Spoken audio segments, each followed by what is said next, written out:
La Cisjordanie sous haute tension. Israël a envoyé des renforts militaires dans le territoire occupé au lendemain de la mort d'un haut responsable palestinien dans des heurts avec des soldats israéliens survenus à la suite d'une manifestation contre la colonisation. Après les résultats de l'autopsie, le gouvernement palestinien tient Israël pour entièrement responsable de la mort de Ziad Abu Ain, qui soulève l'indignation dans les territoires. Après des semaines d'occupation à Hong Kong, la police a envahi le principal site où campait le mouvement pro-démocratie. Sommant les manifestants de partir, les autorités ont commencé à démanteler les barricades dans le quartier d'affaires d'Admiralty.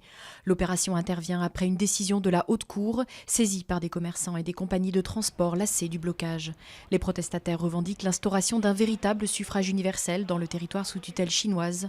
Ils n'ont obtenu aucun résultat concret. La ministre de la Santé Marisol Touraine réclame la transparence absolue dans l'enquête sur le crash d'un avion près de Tours. Hier soir, un appareil militaire s'est écrasé sur un foyer pour handicapés, faisant un mort et 5 blessés parmi les résidents. L'anesthésiste belge de la maternité d'Orthez remise en liberté sous contrôle judiciaire. Incarcérée en octobre après le décès d'une patiente, elle avait reconnu avoir bu au moment des faits. Sa remise en liberté décidée par la Cour d'appel de Pau est assortie d'une obligation de résidence en France et de l'interdiction d'exercer la médecine. Monaco explose de joie après l'annonce de la naissance des 2 jumeaux princiers. Ils s'appellent Gabriella et Jacques. C'est la fille qui est née en premier. Jacques-Honoré Régnier est arrivé 2 minutes plus tard, mais il prend la première place dans l'ordre de succession de la petite principauté. Les 2 bébés et la mère, la princesse Charlène, se portent bien.